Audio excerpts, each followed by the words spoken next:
بسم اللہ الرحمن الرحیم۔ کہتے ہیں کہ شیخ ہمارے شہر میں بلا تفریق مسلک کچھ دینی و سماجی ادارے عصری علوم سے وابستہ طلباء و طالبات کو سیرت النبی سے واقفیت پیدا کرنے کے لیے مسابقے کا انعقاد کرتے ہیں، جن کا طریقہ کار کچھ یوں ہوتا ہے۔ سیرت کی کتاب 30 روپے، فارم فیس 20 روپے، اور فارم فیس لینے کا مقصد یہ ہوتا ہے کہ اس سے سوالیہ پرچے، مسابقہ کی تشہیر اور سرٹیفکیٹ بنوانے وغیرہ پر خرچ کیا جائے، اور طلباء و طالبات کی حوصلہ افزائی اور ان میں دینی بیداری پیدا کرنے کے لیے چھوٹے بڑے انعامات شہر کے مختلف اصحاب خیر حضرات یا مختلف فرم، دکان اور کمپنی کے مالکین اپنی طرف سے دیتے ہیں۔ کیا اس طرح کے مسابقے کا انعقاد کرنا درست ہے؟ شریعت کی روشنی میں رہنمائی فرمائیں۔ ایک بات تو یہ ہے کہ یہ جو ہمارے طلباء اور طالبات عصری علوم کے مدارس اور کالجز میں پڑھتے ہیں تو دینی علوم سے ان کی واقفیت نہیں ہو پاتی ہے، جبکہ ان کی بھی دینی تربیت بہت ضروری ہے۔ تو اس نقطۂ نظر سے جو اس مہاراشٹر میں خاص طور سے اور مالیگاؤں وغیرہ میں یہ ہے کہ عصری علوم کے طلباء و طالبات کے لیے کوئی اس قسم کا پروگرام رکھا جائے، تو کبھی تو سیرت کے موضوع پر جو ہے کچھ مذکرہ یا کتاب وغیرہ دے دی جاتی ہے اور تاریخ بتا دی جاتی ہے، سب مطالعہ کر کے پڑھ کے آتے ہیں، امتحان ہوتا ہے اور اول دو آنے والوں کو انعام سے نوازا جاتا ہے۔ تو یہ بہت اچھی بات ہے، کیونکہ ہم ان طلباء و طالبات کو چھوڑ نہیں سکتے جو ہمارے دینی مدارس میں نہیں پڑھتے ہیں۔ ان کی دینی تربیت بھی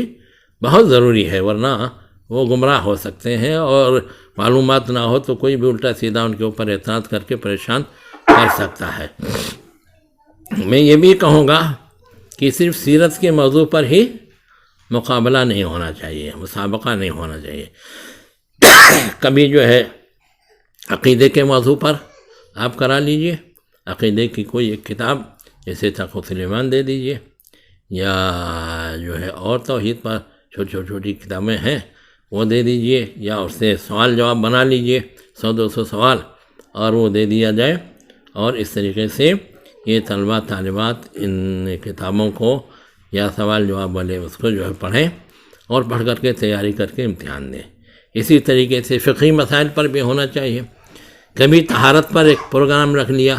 جس میں پانی کی طہارت، وضو، غسل، تیمم وغیرہ کی بات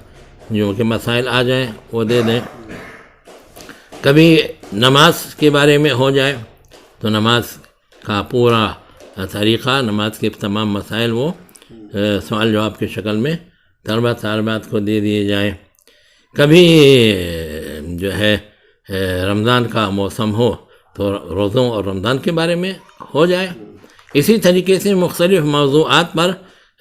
ابھی جب شادی کا موسم آئے گا تو شادی کے موضوع پر جو ہے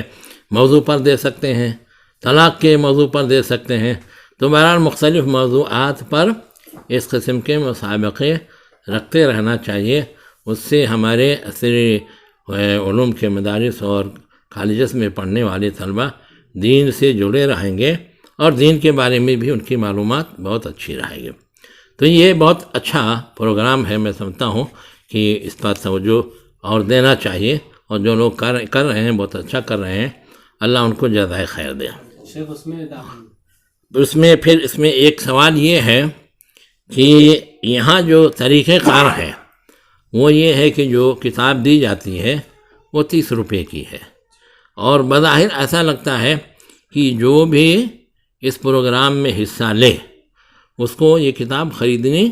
ضروری ہوتی ہے۔ اگر کتاب نہ خریدیں تو ایسی صورت میں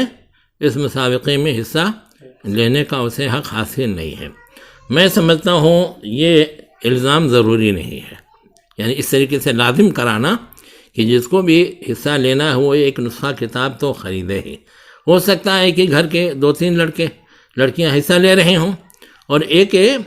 نسخہ لے لیں، 2 نسخہ لے لیں اور سب مل کے تیاری کر لیں، تو اگر ہم لازم کر دیں گے تو پریشانی ہو جائے گی ان کے لیے۔ اسی طریقے سے ہو سکتا ہے کسی کے پاس وہ کتاب پہلے سے موجود ہو، کہیں جہاں سے آپ لوگوں نے منگایا ہے وہیں سے انہوں نے بھی منگا لیا ہو پہلے سے، تو اس واسطے اس کو لازم نہیں کرنا چاہیے۔ البتہ کتابیں رہنی چاہیے، اعلان ہونا چاہیے کہ یہاں پر جن کو ضرورت ہو کتابیں مل جائیں گی، اتنی اس کی قیمت ہے، تو اس طریقے سے کرنا جو ہے ٹھیک ہے، مگر لازم کرنا میں سمجھتا ہوں کہ اچھی بات نہیں ہے، اس سے یہ ہوگا۔ دوسری بات یہ ہے کہ اس میں کہا کہ فارم فیس جو ہے 20 روپیہ ہے، لیکن یہاں سوال میں کہہ دیا ہے کہ فارم فیس لینے کا مقصد یہ ہوتا ہے کہ اس سے سوالیہ پرچے، مسابقے کی تشہیر اور سرٹیفکیٹ وغیرہ پر خرچ کیا جائے، یعنی یہ اس سے جو پیسہ حاصل ہوگا وہ اس کو انعامات میں نہیں خرچ کریں گے، بلکہ انعامات کے لیے کہا ہے طلبہ طالبات کی حوصلہ افزائی اور میں دینی بیداری پیدا کرنے کے لیے چھوٹے بڑے انعامات شہر کے مختلف اصحاب خیر حضرات اور مختلف فرم، دکان، کمپنی مالکان اپنی جانب سے دیتے ہیں۔ اگر یہ فیس جو لی جاتی ہے اسی سے انعام دیا جاتا تو اس میں جوئے کی شکل پیدا ہو جاتی کہ 10 آدمیوں سے یا 100 آدمیوں سے 2 آدمیوں سے فیس لیجئے اور ان میں سے جن کا نمبر نکل آئے، جو اول دوم سوم آ جائیں، ان کو دے دیجئے اور باقی لوگ محروم رہ جائیں گے، تو اس میں جوئے کی شکل بنتی تھی۔ لیکن جب یہ کہتے ہیں انعام کے لیے ہم نہیں اس کو استعمال کرتے ہیں،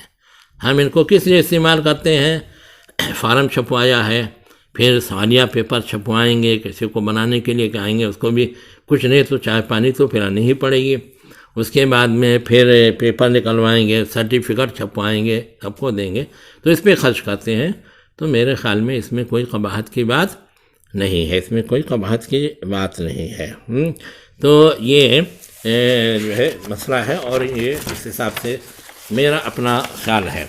ایک صاحب نے اسی سے متعلق پھر کچھ اعتراض کیا ہے، کیونکہ یہ تو بھائی دنیا ہے، سوال جواب اور اعتراض اور یہ سب چلتا رہتا ہے۔ تو ایک صاحب کہتے ہیں کہ دکتر فضل الرحمن صاحب، کچھ علماء کا اس طرح کے مسابقہ میں حصہ لینے کے لیے بطور فیس کچھ پیسے لینے پر اعتراض ہے کہ یہ جائز نہیں ہے، کیونکہ یہ قمار بازی اور ہیلہ سازی کی ایک شکل ہے، اس پر رہنمائی فرمائیں۔ اس پر میں یہ کہتا ہوں کہ اگر یہ فیس لی جاتی انعامات دینے کے لیے تو ایسی صورت میں یہ اعتراض ہو سکتا تھا، آپ کہہ سکتے تھے کہ یہ قمار بازی ہے، یعنی جوا ہے، اور اگر ایسا نہیں ہے تو ایسی صورت میں جو اخراجات ہیں، اور آپ جانتے ہیں کہ امتحان فیس تو سرکاری اس میں بھی لی جاتی ہے،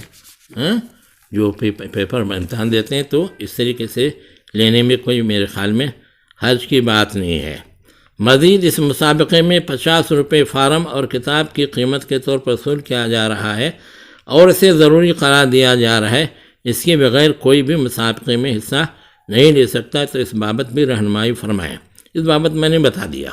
کہ میری رائے یہ ہے کہ ضروری نہیں قرار دینا چاہیے کہ جو بھی مسابقے میں حصہ لے اس کے لیے ایک نسخہ اس کتاب کا خریدنا ضروری ہے۔ ہو سکتا ہے کہ کتاب سے 2 آدمی 3 آدمی تیاری کرنے اور امتحان میں شریک ہوں تو کوئی حرج کی بات نہیں، اس سے میرے خیال میں جو شرکت کرنے والے ہیں ان کی تعداد بڑھ جائے گی، کئی لوگ اس نہیں گئے۔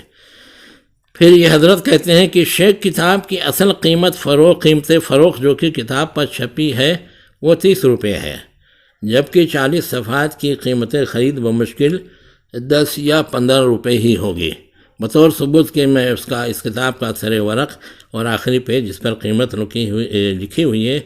وہ سینڈ کر رہا ہوں۔ اگر اس کو بے بھی مان لیں تو جبری بے ہوگی، تو کیا اس طرح کی جبری بے جائز ہوگی؟ آپ جانتے ہیں کہ خالی کتابوں کا مسئلہ نہیں ہے، جو بھی چیزیں بازار میں آتی ہیں تو اگر ایک چیز کی تیاری پر، مثلا ایک کتاب کے چھاپنے پر 10 روپیہ خرچہ ہوا ہے، تو جس نے چھپوایا ہے اور وہ تجارت کرنا چاہتا ہے تو 10 روپے میں تو نہیں بیچے گا نا، وہ کہے گا کہ اس کی قیمت 40 روپیہ رکھو، کیونکہ 40 روپیہ رکھیں گے تو جو کتابوں کے دکاندار ہیں تو وہ آئیں گے تو کہیں گے کمیشن دو، ارے بھائی 50% تو کمیشن دو، فلاں صاحب تو 60% دے رہے ہیں، تو اب اس کو اگر 40 روپیہ رکھتا ہے تو 20 روپیہ میں اس کو دے گا، 10 روپیہ خرچہ ہوا تھا، 10 روپیہ اس کا فائدہ ہوگا، ہاں۔ اور جو دکاندار اس کے پاس سے لے جائے گا جس نے تباہ کیا ہے، تو وہ 20 میں خریدا ہے تو 20 میں بیچے گا نہیں، وہ بھی 30 میں بیچے گا، ہاں۔ تو جب آپ کہتے ہیں کہ کتاب پر 30 روپیہ پرنٹ ہے، تو بھائی پرنٹ ہے تو اب کیا کریں گے، ہاں۔ تو ہر آدمی کچھ نہ کچھ نفع کماتا ہے، ہر آدمی کچھ نہ کچھ نفع کماتا ہے، ہر چیز میں ہے، کتاب کے تجارت میں بھی ایسے ہی ہے، ہاں۔ باقی جبرن والی جو آپ بات کر رہے ہیں، تو پہلے میں نے کہہ دیا کہ مجبور مت کیجیے کسی کو، ایک ہے لے کر کے، ایک نسخہ لے کر کے 2-3 آدمی بھی تیاری کر سکتے ہیں، تو یہ کوئی جبری بے نہیں ہے، یہ سہولت فراہم کرنا ہے کہ ہمارے یہاں کتاب بھی ہے، جس کو لینا ہو لے جائے پڑھ لے، یہ نہ کہے کہ کتاب بنا دلی وہاں سے مئو سے منگائیں گے، ایسا کیسے ہو پائے گا، اس میں تو بہت خرچہ ہوگا، پریشانی ہوگی، ہو سکتا ہے امتحان اور مسابقے کا وقت ہو جائے اور اس وقت تک کتاب آئے ہی نہیں۔ تو ان سب سہولتوں کے لیے یہ سب انتظام کر دیا جاتا ہے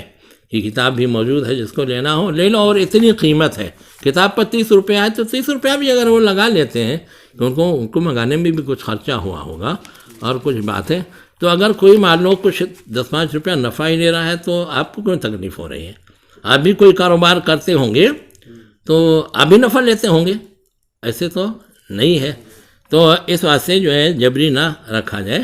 اور وہ رکھا جائے۔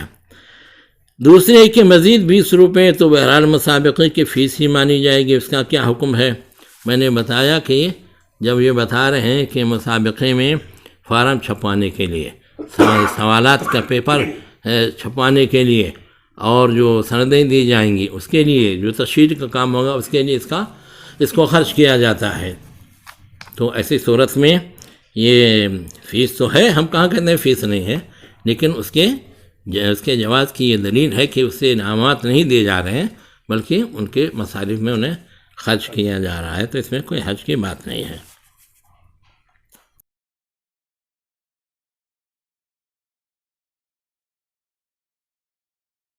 بسم اللہ الرحمن الرحیم۔ بسم اللہ الرحمن الرحیم۔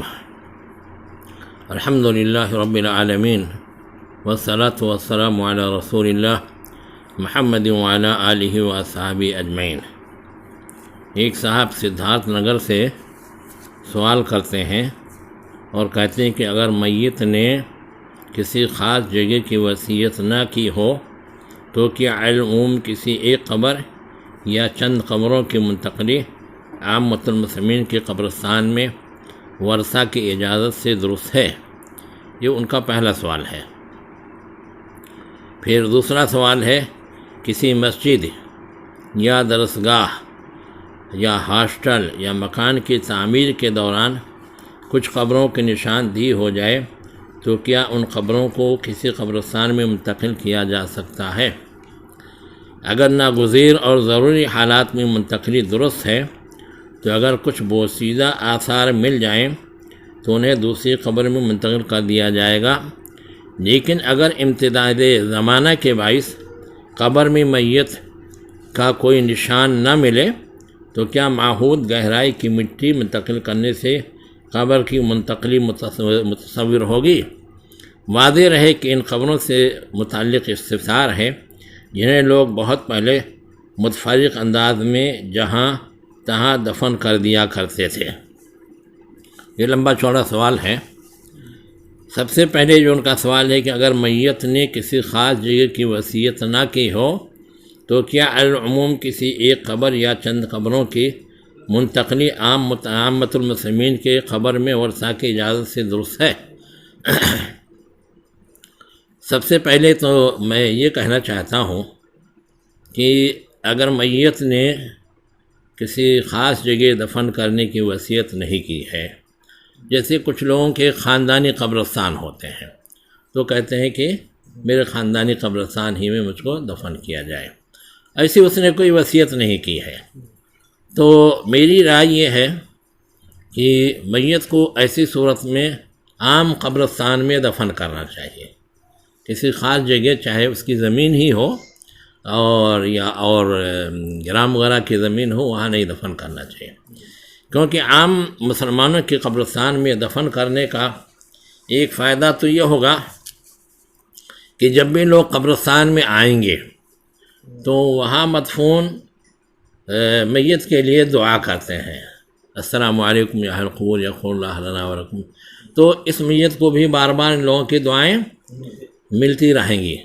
اگر کسی ایک خاص جگہ پہ لے جا کے دفن کر دیا تو ایسی صورت میں کبھی کبھار کوئی جائے گا اور وہاں کچھ دعا کرے گا، نہیں تو لوگوں کی دعاؤں سے محروم رہے گا۔ ایک فائدہ تو یہ ہوگا۔ دوسرا فائدہ یہ ہے کہ جب عام قبرستان میں اس کی تدفین ہوگی تو اپنے کھیت یا اپنی کسی پلاٹ وغیرہ میں جو دفن کرنا چاہتا تھا تو اس کی وجہ سے وہ کھیت کا اتنا حصہ یا پلاٹ کا اتنا حصہ وہ منفعت سے خالی ہو جائے گا، یعنی لوگ اب اس کے ورثہ اس سے فائدہ نہیں اٹھا پائیں گے، کیونکہ وہ اب وہاں قبر ہو گئی ہے۔ تو اس واسطے جو ہے ورثہ کے لیے بھی اس میں ایک طرح سے تنگی کی بات ہے۔ اس واسطے لوگوں کو چاہیے کہ اگر کوئی خاص وصیت نہیں ہے تو عام قبرستان میں میت کی تدفین کریں، اس کے یہ فائدے ہیں۔ پھر انہوں نے کہا کہ العموم کسی ایک قبر یا چند قبروں کی منتقلی عامۃ المسلمین کے قبرستان میں ورثہ کی اجازت سے درست ہے۔ آگے انہوں نے بتایا ہے کہ ان کے علاقے میں شاید قدیم زمانے میں یہ رواج تھا، شیخ الحدیث صاحب کے فتاوی میں میں نے دیکھا ہے کہ کچھ علاقوں میں یہ رواج تھا کیونکہ گرام کی جو زمین پرتی پڑی رہتی تھی تو اس کو یہ مسلمان قبرستان کی زمین مان لیتے تھے اور لے جا کر کے اپنے میت کو وہاں دفن کر دیتے تھے۔ اب کئی زمین ہے گرام کی پرتی پڑی ہوئی ہے تو کوئی ایک دو قبر یہاں بنا دیا ہے، کوئی ایک دو قبر وہاں بنا دیا ہے، ایک دو قبر یہاں بنا دیا ہے۔ اس میں سب سے پہلی بات تو یہ ہے کہ جو گرام کی پرتی زمین ہے وہ یہ لوگ اس کے مالک نہیں ہیں، یعنی اپنے طور سے سوچ لینے سے کہ یہ قبرستان ہے، قبرستان کی زمین نہیں ہو جاتی ہے، وہ گرام کی زمین ہے اور اس کے حصول کے لیے کارروائی کرنی پڑتی ہے۔ بغیر کارروائی اور اجازت کے اس میں تدفین کا عمل کرنا درست نہیں ہے۔ ایک بات تو یہ ہوئی۔ دوسری بات یہ ہے کہ اگر کئی جگہ ایک ایک دو دو قبریں ایسے ہیں، ایک جگہ یہاں خالی زمین تھی، دو تین قبریں چار قبریں یہاں بنا دے، ایک وہاں پڑی تھی یہاں پڑی تھی، اب لوگ یہ دیکھ رہے ہیں، ان کے ورثہ خاص طور سے یہ دیکھ رہے ہیں کہ اس طریقے سے ان قبروں کی جو ہے توہین ہو رہی ہے، کیونکہ جو ہے یہاں پر یہ مدفون ہے اور قبرستان کی طرح کوئی چہار دیواری اس کی نہیں ہے، تو اس میں جانور جو چرنے کے لیے آتے ہیں وہ ان قبروں پر چڑھتے ہیں، بلکہ اس پر بیٹھتے ہیں، بعض بیل وغیرہ جو رہتے ہیں وہ سنگ سے اس کو کھودتے ہیں اور اس طریقے سے اس کی برحمتی ہوتی ہے۔ اور عام طور سے لوگ وہاں اس کی زیارت کے لیے بھی نہیں جاتے ہیں کہ دعا کریں تو اسے بھی محروم ہو جاتے ہیں۔ تو اگر ورثہ نے یہ دیکھا کہ بھئی ان قبروں کی یہاں بے حرمتی ہو رہی ہے تو ہم لوگ اجازت دیتے ہیں ان کو لے جا کر کے عام قبرستان جو مسلمانوں کی ہے وہاں دفن کر دیں، تو ایسی صورت میں دفن کرنے میں کوئی حرج کی بات نہیں بلکہ کر دینا چاہیے۔ ایک بات تو یہ ہے کہ یہ جو ان کی تدفین یہاں پر ہوئی ہے وہ صحیح جگہ پر نہیں ہوئی ہے، کیونکہ یہ قبرستان کی زمین نہیں ہے اور ان مرنے والوں کی بھی ملکیت کی زمین نہیں ہے، گرام کی زمین ہے، تو غاصبانہ گویا کہ ایک طرح سے یہاں قبضہ ہے۔ اس واسطے ان قبروں کو عام قبرستان میں لے جانا چاہیے۔ دوسرے یہاں ہونے کی وجہ سے ان کی توہین ہو رہی ہے اور جانور وغیرہ اس پر آتے جاتے پیشاب پاخانہ کرتے اور بے عزتی ہو رہی ہے۔ عام قبرستان میں چلے جائیں گے تو ان کی ایک طرح سے بے عزتی نہیں ہوگی، دوسرے لوگ دعا بھی کریں گے۔ تو اگر ایسا ہے تو ورثہ کی اجازت سے ان کو منتقل کیا جا سکتا ہے۔ دوسرے سوال میں یہ کہتے ہیں کہ جو ہے اور اگر ان کی تدفین، ایک بات بتا دوں کہ اگر ان کی تدفین اپنی زمین میں ہوئی ہے، جیسے خاندانی قبرستان ہے تو اس میں دفن کرایا ہے، یا کسی نے ایک پلاٹ لیا اور اپنے خاندان کے لوگوں کے لیے بطور قبرستان اس کو خاص کر دیا، بھئی میں اور میرے گھر کے لوگ، میرے خاندان کے لوگ جو بھی مریں گے ان کو یہاں دفن کیا جائے گا۔ تو ایسی صورت میں ان کو منتقل نہیں کرنا چاہیے، کیونکہ یہ لوگ اپنی ملکیت کی زمین میں مدفون ہیں اور جائز طریقے سے مدفون ہیں، اس میں کوئی کلام کی بات نہیں ہے۔ البتہ ایسی زمینوں کو احاطہ کر کے چہار دیواری کر کے محفوظ کر دینا چاہیے تاکہ ان کی بے حرمتی وغیرہ نہ ہو۔ دوسرا سوال یہ ہے کہ کسی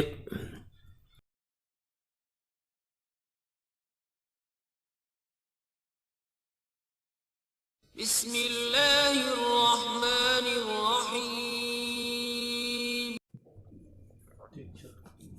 بسم اللہ الحمدللہ والصلاۃ والسلام علی رسول اللہ۔ ایک سوال یہ ہے کہ اگر مگنی کی رسم نہیں کرنی ہے تو سنت کے مطابق رشتہ کیسے طے کریں؟ کسی درس میں شاید ہم نے یہ کہا ہو کہ آج کل جو مگنی کی رسم چل پڑی ہے، جس میں لڑکے والے 20-25 آدمی جو ہے مرد اور عورت لڑکی کے گھر آتے ہیں اور اپنے ساتھ لڑکی کے لیے انگوٹھی لاتے ہیں، ایک آدھ جوڑا کپڑا لاتے ہیں۔ اسی طریقے سے یہ ان کی سب کی دعوت ہوتی ہے اور یہ لوگ بھی اپنے خاندان کے بھی کچھ لوگوں کو بلاتے ہیں اور سب کی مل کر کے 50 آدمی کی دعوت ہو جاتی ہے۔ پھر یہ ہوتا ہے کہ ٹھیک ہے صاحب آپ آئے اور آپ کے لڑکے کے لیے میں نے یا ہم لوگوں نے رشتہ قبول کر لیا ہے، اور لڑکی والوں کی طرف سے بھی لڑکے کو گھڑی پہنا دی جاتی ہے، ایک آدھ جوڑا کپڑے دے دیا جاتا ہے۔ کچھ لوگ تو ایسے ہیں جو حلال حرام نہیں سمجھتے ہیں، سونے کی انگوٹھی پہنا دیتے ہیں جو پہننا جائز اور پہنانا جائز نہیں ہے۔ تو اس کو ہم نے منع کیا تھا، اس واسطے کہ رسول اللہ صلی اللہ علیہ وسلم کے زمانے میں اس کا کوئی رواج نہیں تھا، اور اس کے رواج دینے سے مشکلات بڑھتی ہیں، یعنی لڑکیوں کی شادی مہنگی ہوتی جاتی ہے اور اخراجات بڑھتے جاتے ہیں، اور اس کی وجہ سے شادی میں تاخیر ہوتی ہے اور بچے کچھ گناہوں میں پڑنے لگتے ہیں، تو اس واسطے سے منع کیا تھا۔ اب یہ سائل پوچھتے ہیں کہ مگنی کی نہیں رسم کرنی ہے تو سنت کے مطابق رشتہ کیسے طے کریں؟ دیکھو ہمارے یہاں جو بچپن میں رواج تھا، تو ہمارے یہاں رواج ہے کہ لڑکے والے کی طرف سے لڑکی کے یہاں پیغام جاتا ہے، لڑکے والے کی طرف سے بند کرو ادھر رکھو، تو ہمارے یہاں رواج ہے کہ لڑکے کی طرف سے لڑکی کے یہاں پیغام جاتا ہے۔ تو پہلے تو جب لڑکے والے کسی لڑکی کو پسند کرتے ہیں، ویسے عورتیں آتی جاتی ہیں، دیکھتی رہتی ہیں یہ لڑکی فلاں کے لیے بہت مناسب ہے، یہ بھی پڑھی لکھی ہے، وہ بھی پڑھا لکھا ہے، شکل و صورت بھی ٹھیک ہے دونوں کی، اور کھاتا پیتا گھرانہ ہے وغیرہ دیکھ کر کے، تو جب یہ اندر گھر میں لڑکیاں والوں کے گھر میں بات ہوتی ہے کہ وہاں پیغام نکاح دینا چاہیے، تو گھر کے یا خاندان کے جو ایک دو سردار قسم کے لوگ ہوتے ہیں وہ عشاء کے بعد اپنے گھر کھانا وانا کھا کر کے اور لڑکی والے کے گھر جاتے ہیں اور السلام علیکم کہہ کر کے دروازہ کھٹکھٹا کر کے کہتے ہیں ذرا آپ لوگوں سے ملنے کے لیے آئے تھے، ایک اہم کام ہے، ذرا تو بلاتے ہیں، بیٹھاتے ہیں، تھوڑی دیر بیٹھیں گے تو ظاہر ہے کوئی بھی آتا ہے تو اپنے ہاتھوں چائے پانی کا رواج ہے، چائے پانی کراتے ہیں۔ کبھی وہ پوچھتے ہیں کیا بات ہے، کس لیے آئے ہیں بھائی بتائیے، اور کبھی وہ خود ہی کہنا شروع کر دیتے ہیں دیکھو بھائی ہم اس واسطے آئے تھے کہ اپنے فلاں لڑکے کے لیے یا فلاں بھائی کے لڑکے کے لیے آپ کی فلاں لڑکی کے لیے ہم لوگ رشتہ طلب کرنے کے لیے آئے ہیں، ہم لوگوں کی پسند ہے اور ہم لوگوں کی خواہش ہے کہ اس سے شادی ہو جائے۔ تو عام طور سے پہلے دن ہی منظور نہیں ہو جاتا ہے، لڑکی کے گھر والے یہ کہتے ہیں کہ ٹھیک ہے آپ لوگ جائیے، ابھی ہم لوگ بھی اپنے گھر میں سب سے مشورہ کریں گے، رشتہ داروں سے مشورہ کریں گے، اس کے بعد میں بتائیں گے۔ تو کبھی ہوتا ہے کہ 10 روز کے بعد میں آئیے، 15 روز کے بعد میں آئیے، تو اس وقت تک یہ لوگ پھر اپنے گھر میں جو ہے بڑے لوگ ہیں جن سے مشورہ لیا جاتا ہے ان سے مشورہ کر لیتے ہیں پھر وہ آتے ہیں جب تو ان کو بتا دیتے ہیں کہ پسند ہے یا نہیں پسند ہے، تو کوئی نہ کوئی بہانہ کر دیتے ہیں۔ کم لوگ کہتے ہیں کہ نہیں شادی کرنی ہے، نہیں پسند ہے، وہ کہہ دیتے ہیں ابھی بات آئی تو لوگوں نے کہا ابھی بچی کی شادی نہیں کرنی ہے، ابھی پڑھنا ہے، پڑھانا ہے، یہ ہے وہ ہے، تو اس طریقے سے گویا کہ ان کو نفی میں جواب ہو جاتا ہے۔ اگر جو ہے ایجاب میں جواب ہوا تھا، مثبت جواب ملا تھا، تو یہ ہوتا کہ چلیے اب بات پکی کریں گے کیا؟ ارے یار کیا بات پکی کریں گے، یہ بات ہماری زبان تمہاری زبان، بات پکی ہو گئی تو کچھ نہیں ہے۔ جب شادی کرنی ہوگی تو اس وقت آپ لوگ آئیں گے، ہم لوگ بلا لیں گے اور بیٹھ کر کے طے کر لیں گے فلاں تاریخ کو شادی ہوگی اور اتنے لوگ آئیں گے اور یہ ہوگا وہ ہوگا، سب پروگرام طے ہو جائے گا، مہر وغیرہ بھی اس وقت طے کر لیں گے۔ تو عموماً تو ایسے ہو جاتا ہے، مگر بعض لوگ یہ بھی کہتے ہیں کہ نہیں یار اپنے خاندان کے 2-4 لوگوں کو ہم لوگ بھی بلا لیتے ہیں اور آپ اپنے خاندان کے 2-4 لوگوں کو بلا لیجئے، سب کے سامنے بات ہو جائے۔ تو کوئی دن متعین ہو جاتا ہے، اس دن عام طور سے عشاء کے بعد ہی لوگ جاتے ہیں تاکہ کھانے وانے کا جھنجھٹ نہ ہو، تو اپنے گھر سے کھانا پی کے جاتے ہیں، کھانا کھا پی کر کے، اور اس کے بعد میں پھر دونوں گھر کے لوگ بیٹھتے ہیں، جو بھی 5-6-7 لوگ ادھر سے 5-6-7 لوگ ادھر سے، اور وہ بات ہوتی ہے اور یہ ہوتا ہے کہ صاحب بات پکی ہو گئی ہے، آپ لوگ جائیے اطمینان سے بیٹھیے، انشاءاللہ وہ لڑکی کی شادی آپ ہی کے یہاں ہوگی، اور آپ بھی اس بات پر قائم رہیے گا۔ بس یہ بات ہو جاتی ہے۔ کبھی کبھی کوئی 2-4 کلو لڈو وڈو دے دیتا ہے کہ خاندان میں بانٹ دیجئے کہ رشتہ طے ہو گیا ہے، تو ایسا ہو جاتا ہے۔ تو اس میں کوئی زیادہ تکلفات نہیں ہوتے ہیں۔ پھر جب شادی کرنی ہوتی ہے تو اس وقت ہفتہ عشرہ پہلے جو بیٹھتے ہیں اور دن تاریخ مقرر کر دیتے ہیں، اور عام طور سے جو مہر ہوتا ہے مہر کی بات بھی طے ہو جاتی ہے، کیا دیں گے کیا نہیں دیں گے اور کیا لے رہے ہیں۔ اس کے علاوہ اپنے یہاں چونکہ ایک بارات کا بھی مسئلہ ہے، حالانکہ وہ کوئی ضروری نہیں ہے بلکہ اس کو ختم کر دیں تو اچھا ہے، تو وہ ہوتا ہے اپنے لڑکی والے اپنی استطاعت کے اعتبار سے کہہ دیتے ہیں 10 آدمی چلے آئیے گا، کوئی کہتا ہے 20 آدمی چلے آئیے گا، جیسے بھی ہو ویسے آتے ہیں۔ اور عام طور سے بارات ہمارے یہاں عصر کے بعد آتی ہے، اور عصر کے بعد نکاح پڑھا دیا جاتا ہے، اور جب آتے ہیں تو اس وقت شربت کچھ آج کے زمانے میں ایک وہ رہتا ہے جس میں کچھ برفی ہے، کچھ فلاں ہے وہ کھانا کھلا کر کے اور کچھ شربت یا آج کے زمانے میں کولڈ ڈرنک جس کو لوگ کہنے لگے ہیں وہ پلا دیتے ہیں۔ اور اس کے بعد میں آج میں ہوتا ہے کہ مغرب کے بعد آپ لوگ کھانا کھا لیجئے گا، یا مغرب سے پہلے ہی کھانا کھا لیجئے، تیار ہے، اور مغرب کے بعد اپنی گاڑی واڑی لائیے اور بچی کو لے جائیے۔ تو اس طریقے سے کارروائی مکمل ہو جاتی ہے۔ تو اس میں زیادہ جھنجھٹ اور زیادہ اخراجات نہیں ہیں۔ میں سمجھتا ہوں اس سے سیدھا سادہ طریقہ ہو تو بہت اچھی بات ہے۔ اس میں بھی کچھ کھلانا پلانا نہ ہو تو کوئی بہت مشکل مسئلہ نہیں ہے، لیکن یہ ہوتا نہیں ہے کہ آپ کے گھر میں کوئی آئے تو کچھ چائے پانی نہ ہو، کچھ چائے پانی تو ہو ہی جاتا ہے۔ تو یہ طریقہ ہے، سمجھ لیجیے کہ یہ آسان ہے، جس میں کوئی پریشانی نہیں ہے۔ بسم اللہ الرحمن الرحیم۔ نے 50,000 روپیہ مسجد میں دینے کی نظر مانی، لیکن اس کے بہنوئی پر فالج بیماری کا حملہ ہو گیا،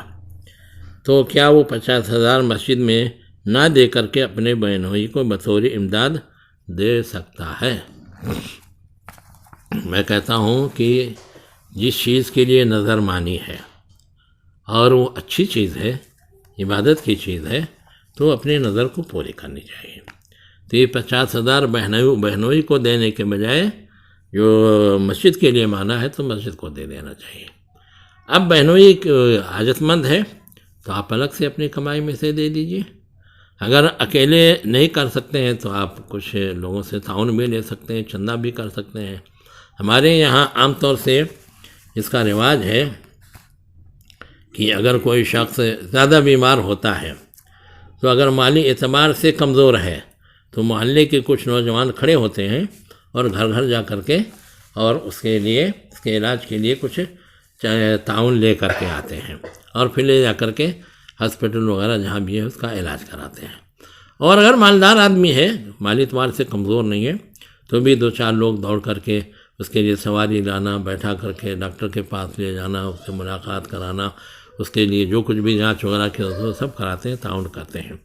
تو اگر اپنے پاس نہیں گنجائش ہے تو تعاون بھی لے سکتے ہیں، پڑوسیوں سے، دوست احباب سے، اور اس طریقے سے مدد کر سکتے ہیں۔